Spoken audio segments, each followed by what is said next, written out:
Hi, my name is Matthew Roberts. I'm a third-year medical student at the University of Alberta, and I'm also a person living with type 1 diabetes. I've got my blood sugar here for you in the background just for fun. Anyways, I wanted to give you some background on why this video's been created.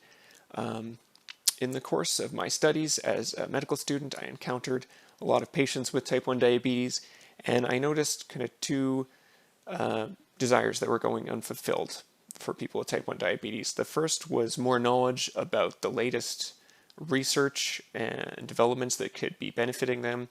And the second was a desire to meet other people with type 1 diabetes, possibly form relationships and support one another. So this gave me the idea to organize an event where researchers could come and tell patients about what the latest breakthroughs are and what's exciting for the future, and at the same time people could meet each other. So in conjunction with the Alberta Diabetes Institute and some friends, we organized this event. We made a beautiful poster for it. It was going to start with Dr. Peter Sr., who's an endocrinologist and a researcher, giving a talk about the latest developments in diabetes. Then there was going to be a panel discussion with Dr. Peter Sr., as well as Dr. Jane Yardley, who's a researcher who focuses on exercise and type 1 diabetes, and also Dr. Catherine Chan, who's an expert in diet and diabetes. And then after that, there was going to be kind of an opportunity to socialize with refreshments and snacks and some booths where, for example, myself and Jonathan Garfinkel were going to talk about our experience with DIY closed loop systems. There was a U of A engineering student who's working on a new glucose sensing device. You were going to have the opportunity to learn about clinical trials that you might want to sign up for, and a bunch of other great stuff like that. So then, of course, COVID happened, and that's kind of kiboshed our plans. We were originally hoping to have it May 6th, but we'll now have to delay it until it's safe for large groups to congregate. But in the meantime, I thought that we'd give you this discussion between myself and Dr. Peter Sr., covering some of the topics that we were hoping were going to come up at that event.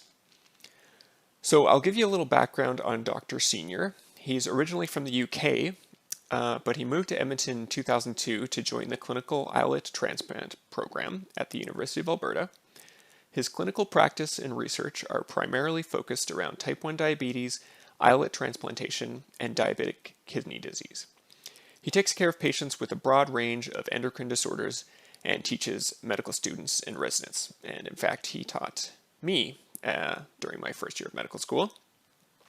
He also leads a clinical research team conducting clinical trials of new drugs and devices to treat diabetes or its complications. So the topics we get to are whether or not COVID is more dangerous for people with type 1 diabetes, how accessing your family doctor or endocrinologist might change during the pandemic, low-carb diets, cell transplantation versus closed-loop systems, and finally, we talk a bit about a new digital platform that Dr. Sr. is working on that he's hoping to launch quite soon. So I really hope that you enjoy this discussion and you find it helpful. I found it really fun and interesting talking with Dr. Sr. He's incredibly knowledgeable and passionate about diabetes, and so a huge thank you to Dr. Sr. for being so generous with his time and knowledge. If you have any comments or you did find this helpful, please comment below. We may do more of these videos if people find them helpful. And if you are interested in attending the event whenever we are able to hold it, please visit adi.ualberta.ca where you can register to be notified as soon as we set a date. You can also submit questions for the panel when you register. And the ADI website is also a great place to go to sign up for clinical trials that you may be able to participate in. So without further ado, please enjoy this discussion with myself and Dr. Peter Sr. So since, COVID is kind of the elephant in the room, or the two rooms that we're Zooming from because we can't meet in person, do you have any thoughts about, like, for people with type 1 diabetes, do they have special considerations? Is COVID affecting them differently than the general population? Yeah, a great question. I mean, I think I, you know, when the lockdown began, we got these kind of reports in the news and said, oh, there's these high-risk people, old people, people with heart disease, people with respiratory disease, and diabetes. And everyone's like, why diabetes? And the kind of question is, well, is it type 1? Is it type 2? And really, there was no information early on about that.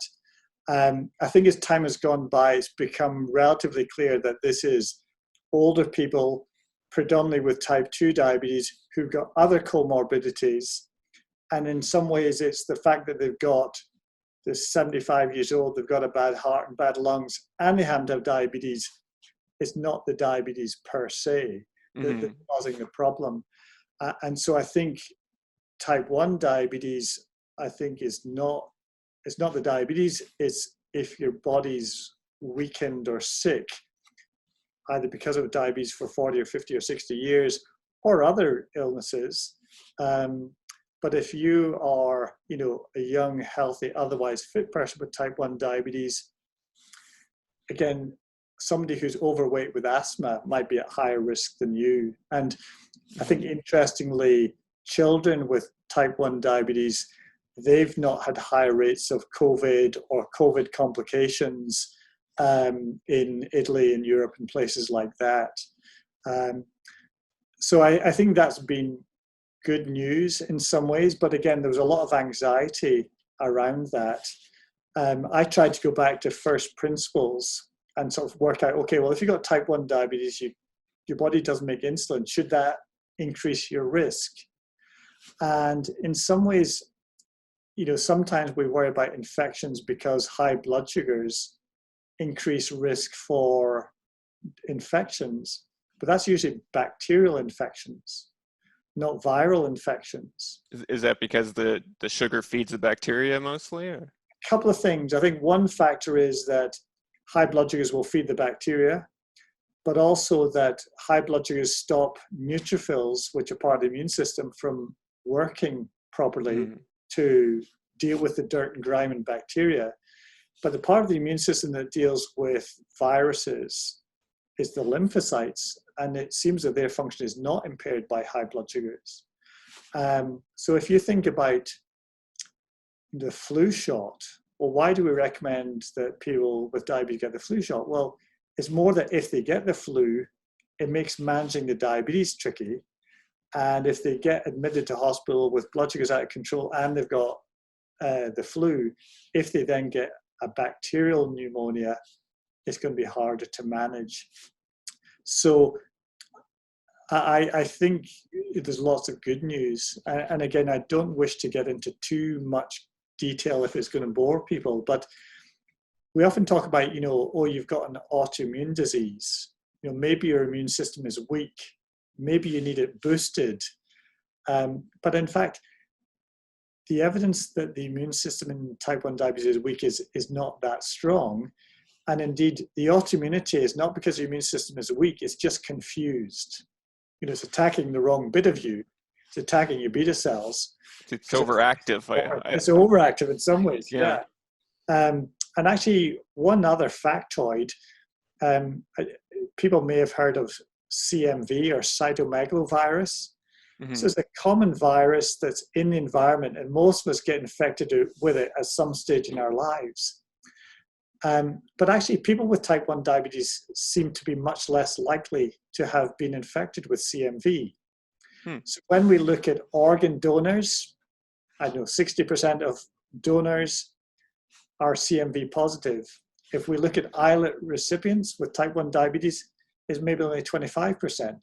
So anyway, that's kind of, fascinating. I don't think it's been widely described or maybe described at all in the literature. One of my colleagues is working on that case right now.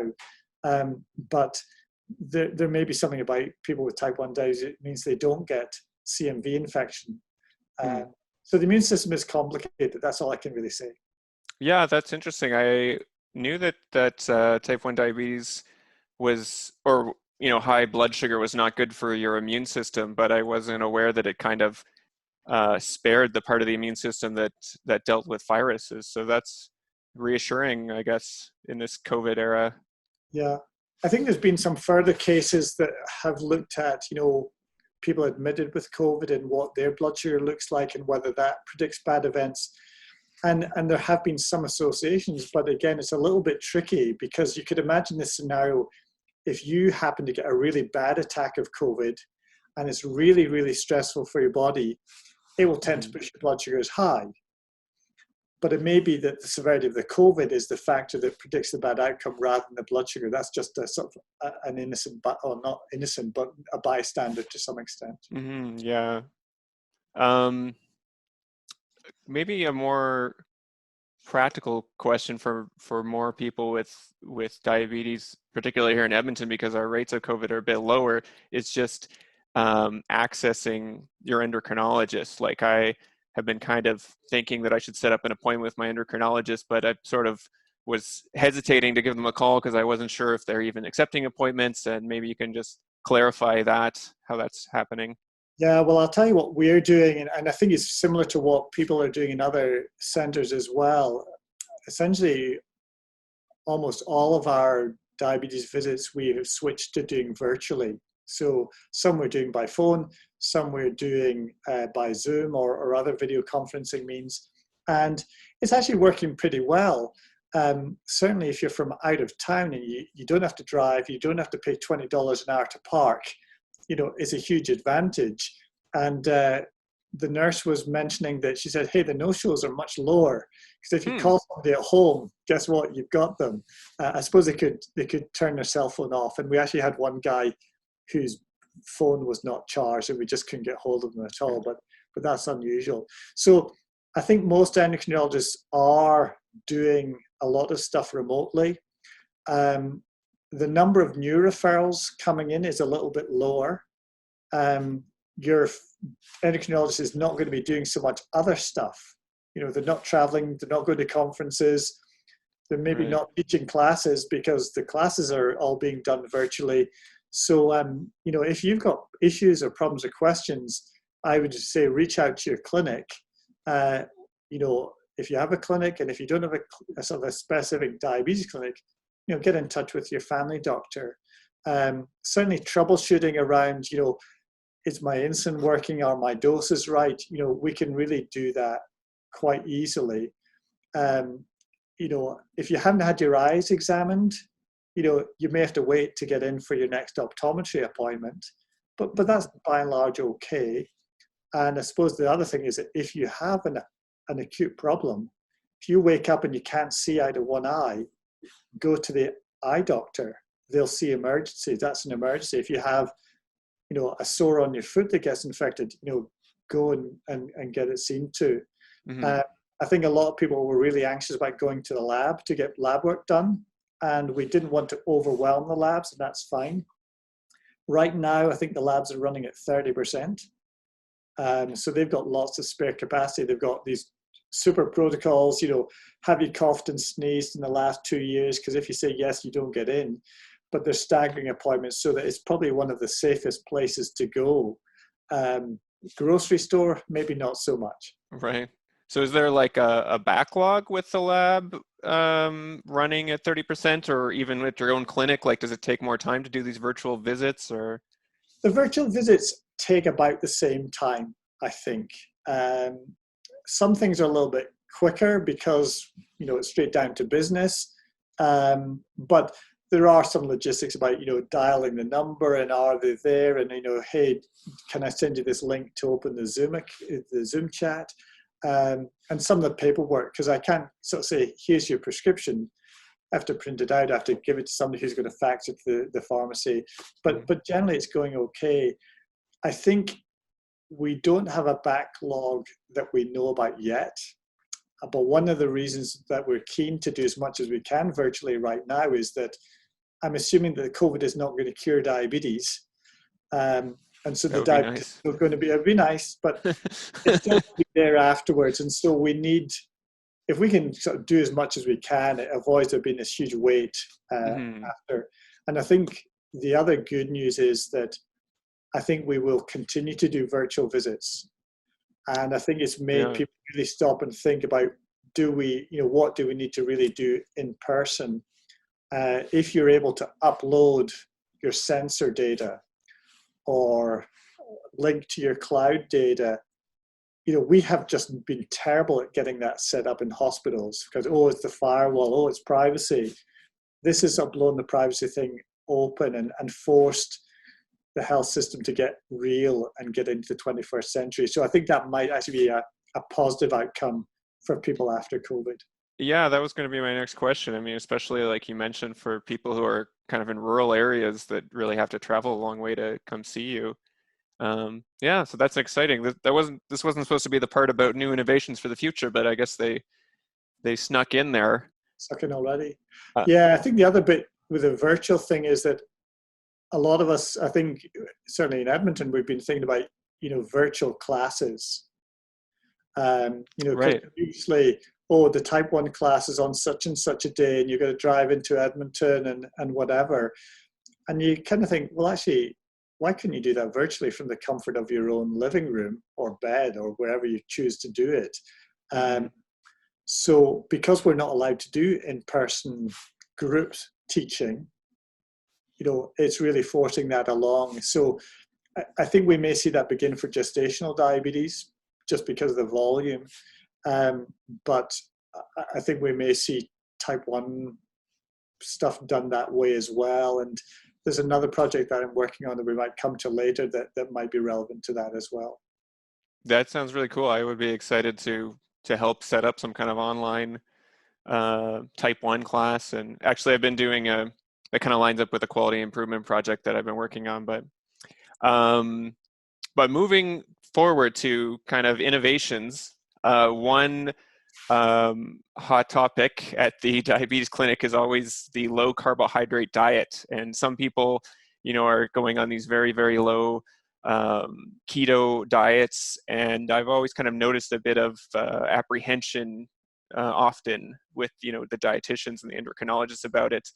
And you mentioned that you were authoring a position paper for Diabetes Canada about that. So what's Yeah. your stance on that? So what is my stance? I think my stance on that issue, and indeed most aspects relative to diabetes, is that, my job is to help people with diabetes make good choices for themselves, not to tell people what to do like a headmaster. Now, that is not, I think, always typical for all diabetes specialists. I think they, again, probably well motivated. They want people to be safe. They want people to be healthy and do this, do this, do this, do this. But I think unless you spend enough time listening to where people are at, it's easy to give bad advice or, well-meaning advice, but that doesn't quite suit them. Mm-hmm. I think with low carb, one of the challenges for practitioners is that they often feel compelled to follow recommendations, guidelines, best practice. And generally speaking, those are informed by research, predominantly randomized clinical trials. So you might say, well, is brand X of insulin better than brand Y? Well, let's do the clinical trial. And guess what? There's less hypoglycemia with this one. Good. Let's recommend that for people with hypoglycemia. Mm-hmm. Diets are really, really next to impossible to test in trials. Because I mean, I suppose if you even think about, let's say I decide to go on a diet to gain weight because I'm so skinny, I wouldn't go and want to lose weight. Okay, well, day 1, I'm going to follow the routine, and day 2, I'm going to do, but day 3, I'm in clinic all day and I skip lunch. So people don't stick with diets. And again, if you get randomized to a diet, you may not want to stick with it because you might like the new one, not the old boring one that is the comparative arm. So nobody wants to be in a control group for a diet study. So I think the long and the short of it is that there's been no trial data, and therefore people say, well, we can't make a recommendation because we haven't proven that it's better. And yet at the same time, there's anecdotal evidence that says, but look, I changed from this to this low carb diet, and look, my A1C is this, or my blood sugars are that. And so we've got this tension between the lived experience of people with diabetes, or some people with diabetes, and then the absence of clinical trial data. And I'll give you a quick story. So I met this gentleman who's a family doctor in Ontario, who has been helping people follow a low carb diet, predominantly for type 2 diabetes and for weight loss. And somebody complained to the College of Physicians in Ontario about him, saying that he was giving bad advice or deviating from the recommendations of Diabetes Canada. Now, in actual fact, Diabetes Canada says, there's a range of eating patterns that people can adopt to help manage their diabetes and manage their weight. But in general, this would be okay. And they talk about 55% carb. And where does that come from? Well, that comes from Health Canada's healthy eating, or the Canada healthy eating guide. And you then look and sort of say, well, where did that come from? It's like, well, some committee of experts 20 years ago said, that's probably about right. So there's no empirical evidence to say that that's the right number. So it's intriguing that that has been sort of cast in stone as being, this is what the guidelines recommend, when in actual fact, there's no trial data for that. So the Diabetes Canada has had quite a lot of criticism from lots of people saying, low carb diet's really working for me. You guys should be promoting it as an option. Now, if you actually read through the documents, it was there. But there have been new trials and new evidence coming out. And so we've prepared a position statement. It's actually just been published online early at the Canadian Journal of Diabetes, so people can take a look at the PDF proof of that. And essentially, we looked at the data and we tried to kind of synthesize it. So say, on the balance of probabilities, is this a reasonable way to go? So it does seem that low or very low carb diets can be very effective for glycemic control and for weight loss in type 2 diabetes. It can also help reduce glucose variability in type 1 diabetes, reduce insulin requirements in type 1 diabetes. Again, not everyone is able to stick with it. And this was a problem in some of the studies that, people started off, aiming for X grams of carb per day, but 3 months later, they're back eating 2X grams of carb per day. I think the other concern that I think lots of people share is that it's easy to eat a very unhealthy low carb diet. So if you ate, burgers for every meal, low carb, just the patty, or hot dogs 3 times a day.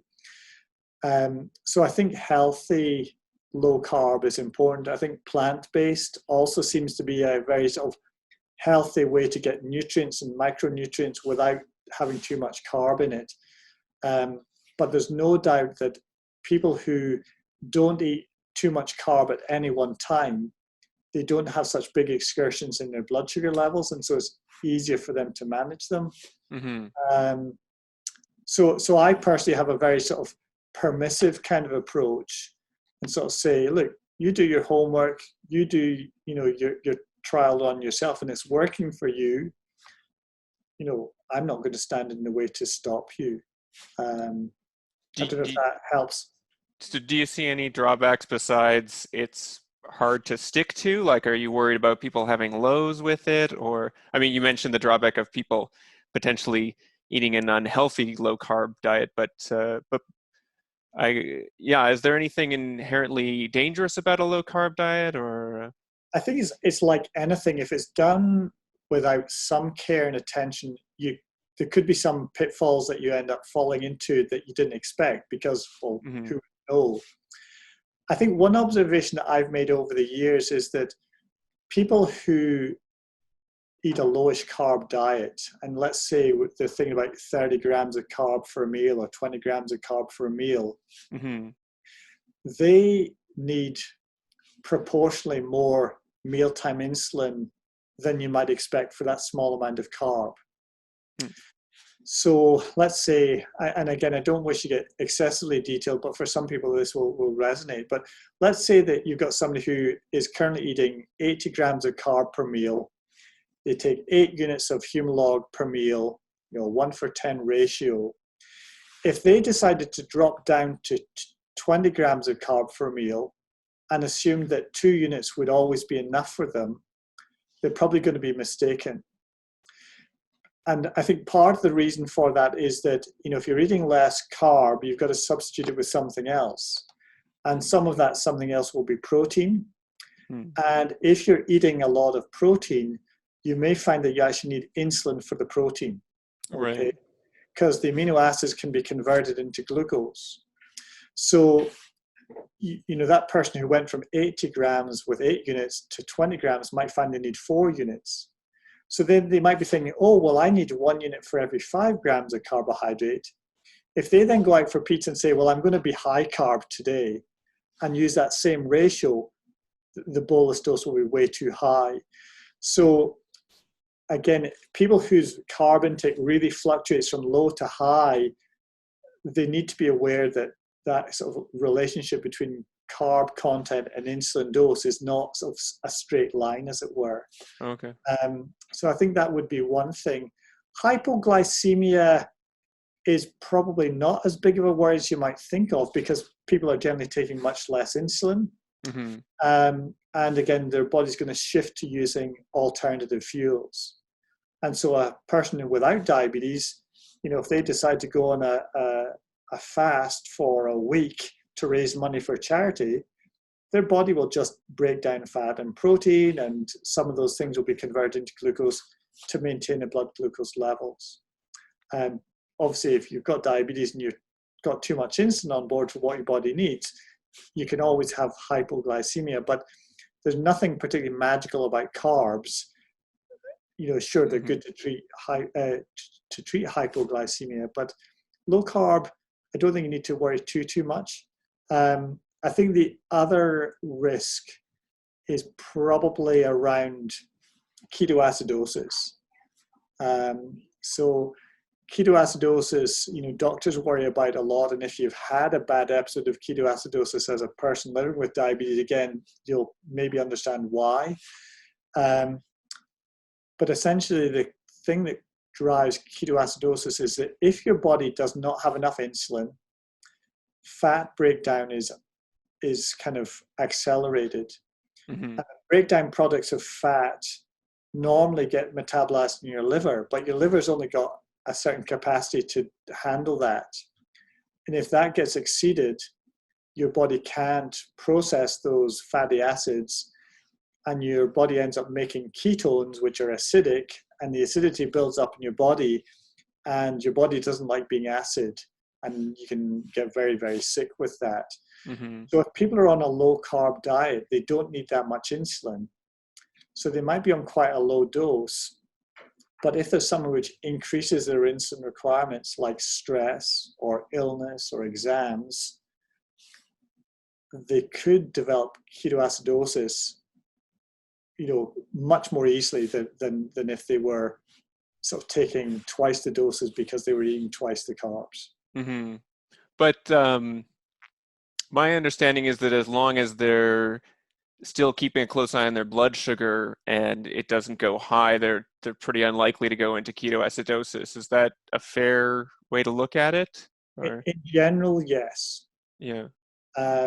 However, in situations of starvation, there is something called starvation ketosis, Mm-hmm. where your body actually makes ketones and your blood sugar is not going to go that high because you've got no glycogen to break down to make glucose. Right.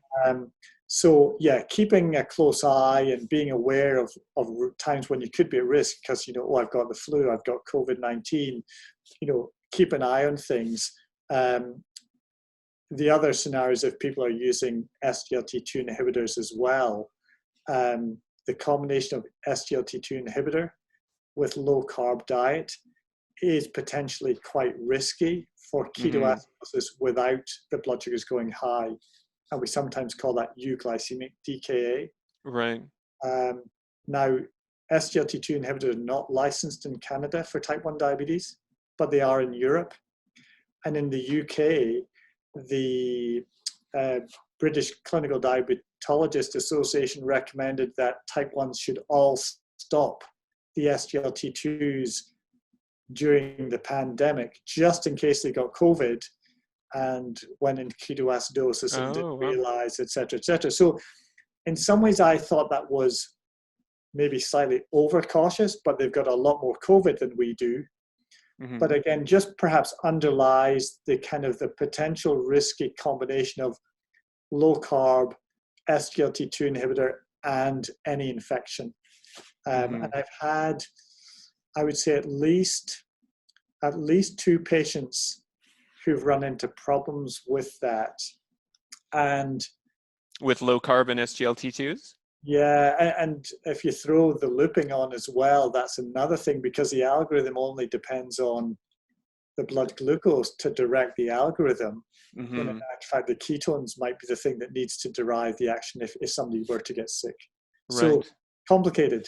Yeah, diabetes is a way of getting complicated. But sort of to summarize, you're sort of, if someone wanted to try low carb, then they can kind of give it a try and see if it works for them, kind of thing, as long as they're still eating a healthy diet, and maybe stop any SGLT2s if they are on them, and keep a close eye on their blood sugars. 100%. So healthy foods, fresh foods, not too much processed food. Those would be the things to focus on. Keep a close eye on your blood sugars. And if you want some help, find a sympathetic diabetes team. I know a lot of people are very anxious not to tell the dietitian because they think they're going to get lectured, and you might. But see if you can sign them out and find a friendly face. Right. And then maybe the new position statement might be good ammunition to take with you. Right. Okay.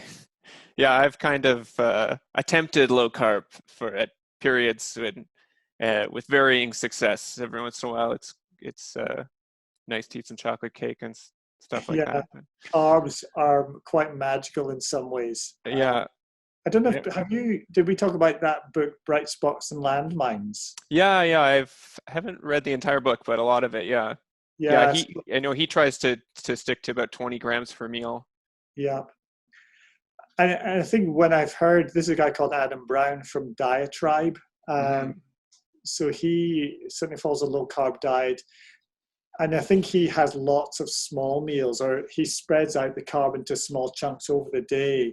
But I think what I was quite interested to hear was some of the things that he does. So he makes bagels out of almond flour, which is low carb. So they can at least get some of the things, the foodstuffs that he would normally like to be eating.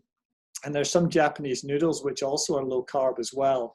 So I think if you look hard enough, there are options, but I think you need to have time and maybe a bit of money to do it well and sustainably. Yeah, and a life that isn't too hectic, that gives you time to choose your food options carefully instead of just grabbing something on the go and all that. But so the next hot topic was looping versus cell transplants, and one of the meetings we were having organizing this this event, you were mentioning, like what's going to win out as the future of diabetes treatment. So what are your thoughts on that? Yeah, it's a good question. I sometimes think it's almost a little bit like a horse race. One is pulling ahead, and then the other one's catching up, and maybe that overtakes. We don't know how many laps the race is. Right. And who will win the race, I don't know. I think there's been huge interest and excitement, particularly in Alberta, with the Edmonton Protocol. And certainly for some people, it transforms their lives. and it's I'm in a very privileged position that I get to work with these people. But, we only have so many organ donors, so there's only going to be so many people we can treat. It's not an answer for all the people with diabetes. Plus you need to take anti-rejection drugs and all of those other limitations. But I think the thing about a cell-based therapy is that, you don't get hypoglycemia with it ever. And you're not going to get DKA. And you don't have to have anything attached to you. Mm-hmm. And you're not worrying about tubing becoming detached. And, there's I'm not telling you who it is, but I have a colleague who has type 1 diabetes who talks about showering naked because he doesn't have a pump or a sensor or thing attached to him. And that's like his treat. Mm-hmm. I can relate to that actually. On the few days I'm changing my pump that I get to have a shower without wearing anything, it is kind of a treat. Yeah. Yeah. So when you hear that kind of thing, I mean, there is something that the cellular approach, you've had your treatment, it was given to you, and then you kind of forget about it. Again, you don't have to refill the reservoir, you don't have to look at it. It doesn't take that much it's not high maintenance in some ways. Now, if we're thinking about islet transplant today, well, you still have to go for lab work and you have to take your anti-rejection drug twice a day and you've got side effects and all those other things. But, I think the future state we'd like to get to is, well, an unlimited source of cells so that we can treat everyone who needs it. Mm-hmm. And a treatment that doesn't require any anti-rejection drugs. Because if you don't need anti-rejection drugs, that would be awesome. Why wouldn't you do it? Mm-hmm. So I think in some ways that's kind of the holy grail for a treatment. If you were to go even further back, well, I would much prefer an immunization that I could give to newborn babies. It would stop them ever getting type 1. Yeah. That's maybe another topic for another day. But also maybe not, I've seen that there's a new treatment for like high risk, like maybe preteens that with siblings with type 1 that's showing some promise. So that's not a pie in the sky idea. No, and that trial is going to be recruiting at the ADI. Oh, wow. It's called the PROTECT study. The study in adults was called the Protégé study, and it's using a drug called, I can't remember what it's called, but that's not important right now. Mm-hmm. So yeah, I think, there's other approaches. So again, if we can prevent it, delay it, put it off, those are pluses. But cellular replacement, I think, even from among specialists who are passionate and interested in technologies as a solution, it's interesting that they're saying that what they're doing is a sort of a temporizing measure until we've got a good, safe, widely available cellular therapy. Mm-hmm. I thought I was just biased. But on the other hand, again, we had this initial excitement with the Edmonton protocol, but, it's not always durable. Some people go back to insulin. Some people it gets rejected. Some people have recurrent autoimmunity. It doesn't work perfectly forever for everybody.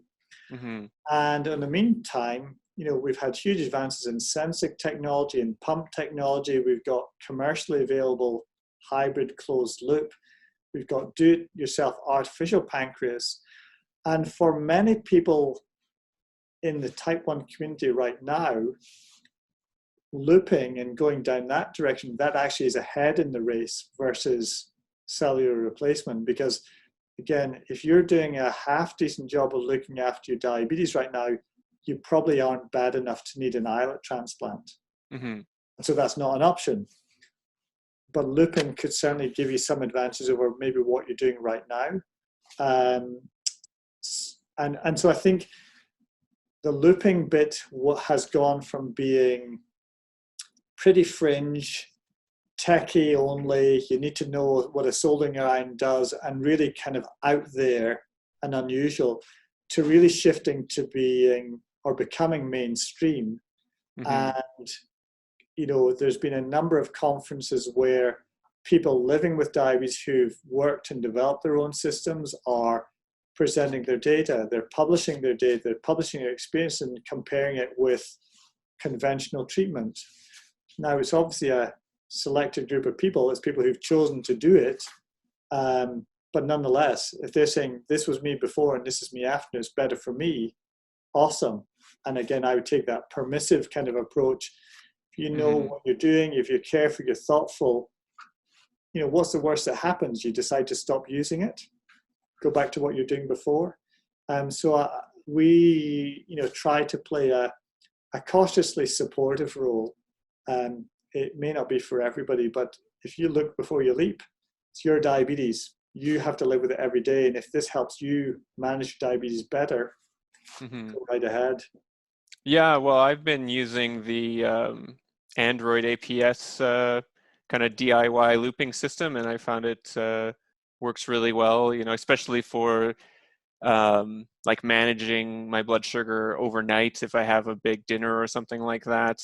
But it is a bit of a process to keep it going and everything. Like they just put out an update, and now I have to recompile the app, and I've forgotten how to do that, so I've been putting it off and everything. But I'm looking forward to.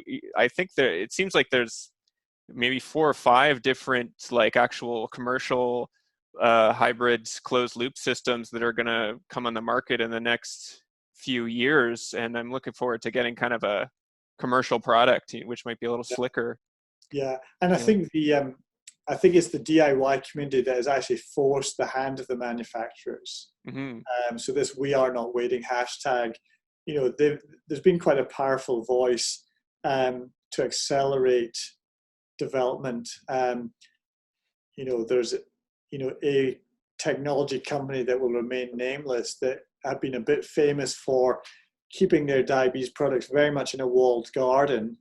Um, and they announced last year that they're going to partner with other companies in the DIY community to kind of Hmm. work on closed loop systems.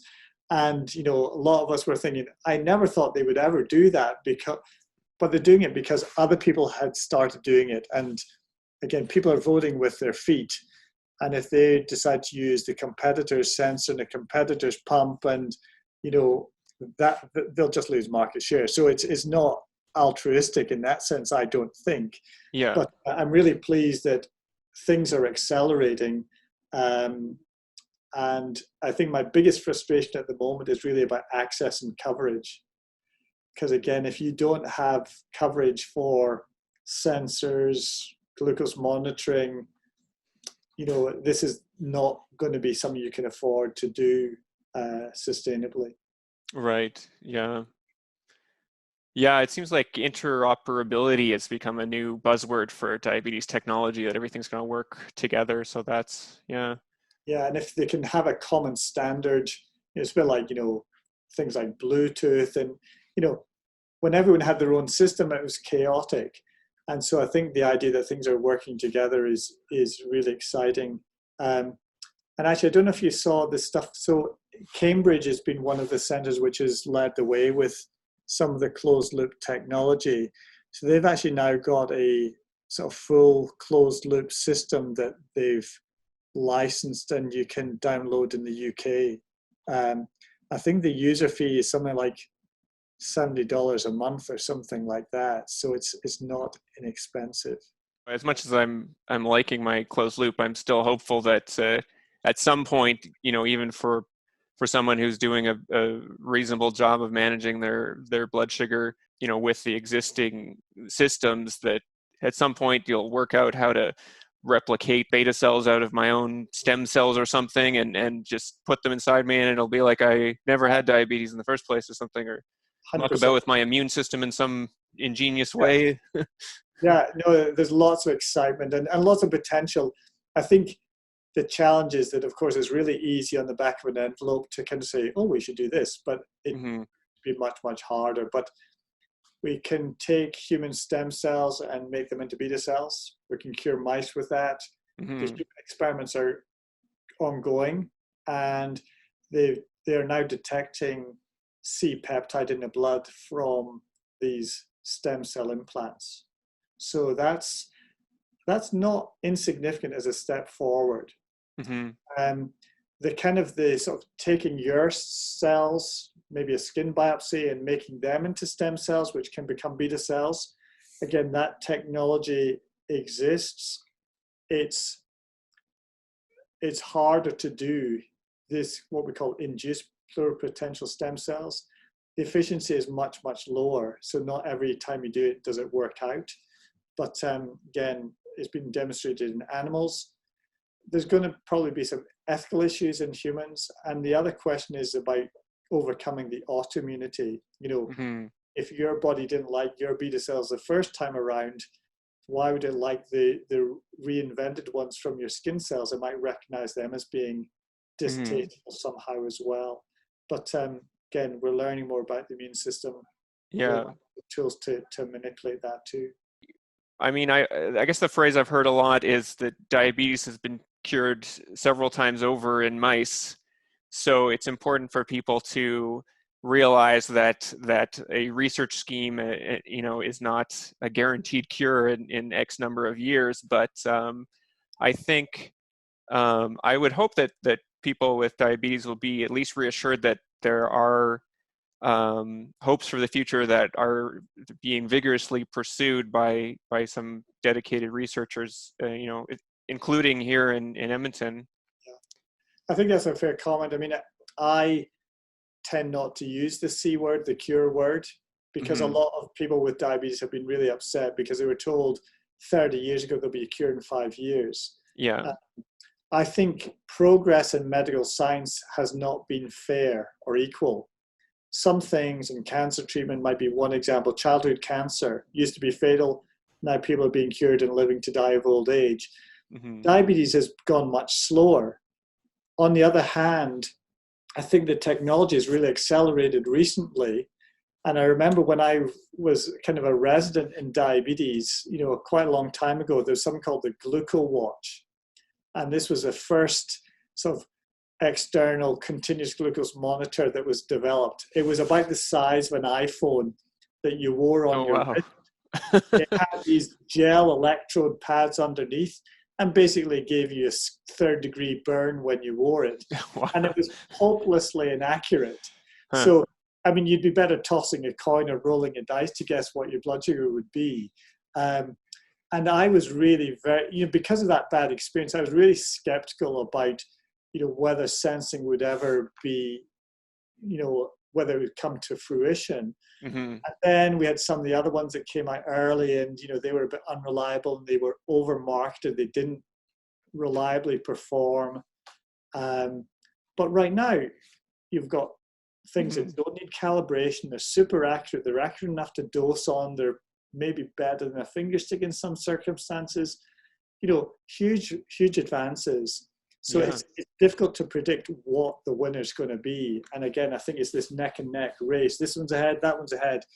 But I think, we've got such better tools for helping people live with diabetes now. But that burden of diabetes, that's kind of what we need to work on. I think that weighs people down a lot. And if we can ease the burden of diabetes, even if we don't have a cure, that will make quality of life better, I think. Yeah, and when I, as someone who's just had diabetes for 2 years, and then when I speak to people who've had it for, 40 or 50 years, and I really feel like they're like veterans of a war or something, because they were, injecting themselves with these big syringes, and they, just almost flying blind in terms of what their blood sugar was and how much insulin they needed, and so I'm thankful for the advances we made so far, and I think hopefully looking at it that way can be encouraging for some people to see the progress we've made and that we're likely to make hopefully in the next few years. Those are the people who taught me about diabetes, and again, I hope that people get good value when they see their diabetes team, but I also hope that we're listening well enough to hear your experiences so that we can learn how to help other people better. So I was chatting to a young guy earlier today, and he was saying that, we were sort of asked about why he'd had some low blood sugars and things like that. And I was saying to him, we're trying to kind of hear your experiences so that we can help other people avoid similar pitfalls. Mm-hmm. Yeah, that's a great attitude. That's good to hear. Um, is there anything else you want to mention in our discussion that you're kind of excited about for the future of diabetes? Maybe just one thing that's kind of a bit of a pet project. One of the challenges with diabetes research is getting participants to take part in it. Mm-hmm. And I think we recognize that not everybody is going to want to sign up for every study that's done. But on the other hand, there are studies which are going on that's like, if I knew that was happening, I'd have signed up for that. Right. And certainly in Edmonton, we've done various trials. We tested out FIASP as part of MDI. We tested out FIASP via pump, in the trials before it was launched. We did some of the trials with SGLT2s and liraglutide in type 1 diabetes. But finding people who are willing to participate in that is not always easy. Anyway, I'm working as part of a team under the umbrella of Diabetes Action Canada, which is a patient-oriented research organization. And what we're trying to do is come up with some way to help people connect with research. And it might be, for example, that you would sign up and say, well, I'm male, my diabetes duration is this long, and I'm using a pump. I'm interested in this kind of study. And I, as a researcher, might come and say, well, I've got this study using this technology or this treatment, and it would match us up, like Match.com type kind of thing. Right. And then, you'd get an alert and say, are you interested in this study? You might qualify. And you could start say, I'm too busy right now. Or you say, yes, I am. Or you might choose the option of like, I can't take part, but I'd be really interested to hear what happens or what the results are. So we've been talking about that and how we could make that happen. We've got a kind of a sort of web-based platform that we're going to launch. The name is not public yet, so I'll keep it private. Okay. That is, again, hopefully going to be something that can match people with diabetes with researchers and make that bit easier. As we were kind of talking to people about that concept, some people were super keen because they're desperate to hear about research. Others are kind of like, well, what's in it for me? And so I think we've been really trying to think, well, what is the value for somebody living with diabetes to kind of join up with it? And I think what we were hearing over and over again was actually social support. So a virtual community of people living with diabetes who can ask questions and get answers. That was something that people were interested in. And I think the other bit we heard was, really reliable information. So whether that's somebody talking about the latest trials in stem cells, and they could get access to that, or practical advice about, I'm traveling to Europe and I've got type 1 diabetes, what should I do? Or it's my 21st birthday and I'm planning to get hammered, what precautions should I take? And as I've kind of worked in diabetes in Alberta over, 18 years or so, I'm often kind of quite struck that there's huge variations in the access to care that people have. So there's people who get access, they come to my clinic and there's a nurse and a dietitian and we know all about type 1 diabetes and pumps. And then there's people I meet who are using the same insulin they started on in 1985. Mm-hmm. And they've got no concept that you could change the dose if you were eating something different. They eat the same thing every single day. One of my patients, if she goes out for a meal, her parents make her take 2 slices of their own bread with her so that they can control the carbs. And so that lack of flexibility, I think, is, again, no way to expect people to live. Mm-hmm. So what we're actually thinking about is actually trying to develop some online educational modules that could be embedded in that platform so that there's that mutual benefit. So yeah, there's research, you might get hooked up with that, but we can also give you some practical tips. And if this was your only access to diabetes information, you'd be living better than you're living right now, perhaps. Right. I don't think I'm aiming this for somebody like you, Matt, because you've found out all the information already yourself. But if there's somebody who doesn't know any different and maybe doesn't have anybody to ask. So that's the other thing.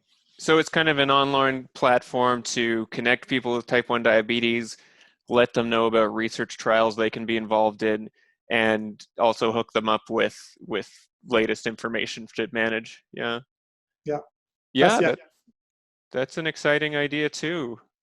When I was doing internal medicine, my own internal medicine rotation, like I met a guy who'd had type 1 diabetes for 11 years and didn't even have a family doctor, just went into walk-in clinics to get his insulin prescriptions. And I just really didn't know very much about really how to manage it. And it's amazing to see the disparity even within Edmonton between people who are like super hooked into like the K clinic or, not hooked into, barely hooked into the healthcare system enough to just keep them alive basically. So. again, that's why I always try and take the time to find out where is my patient, so that I can sort of work out, okay, you're here, what's the next step that would make sense, rather than saying, Right. you're here, why are you not here? That rarely works. So is there a way for people to find out about this thing you're setting up now, or do they have to wait a bit, or maybe they can just hook in with the ADI newsletter, or? Yeah, I think, signing up, certainly the ADI, if you go to the ADI website, there's a place about clinical research, and you can sign up and register for interest in trials that we're doing locally. And certainly the trials I'm involved with are generally around things which add value, particularly for people with type 1 diabetes. So if you want to kind of get to try out the latest things before they hit the market, and that would be the one place to go. I think I think we're thinking about a soft launch, summer, fall for this platform that I've talked about. And again, we're really thinking about strategies to kind of reach people who wouldn't normally be connected. So social media is going to be one of the places. And again, I think the ADI will be one of the places that we'll be asking to spread the word. Okay, so that was more or less my discussion with Dr. Peter Sr. I hope you enjoyed it. Once again, you can visit adi.ualberta.ca to register to hear about this event when we are finally able to hold it. You can also sign up for the Alberta Diabetes Institute newsletter, and you can also learn about clinical trials happening in the Edmonton area there. Also, if you have any questions or comments, please leave them below, and we may do more of these if people seem to be interested in them. And finally, I'd just like to say thanks for watching, and take care.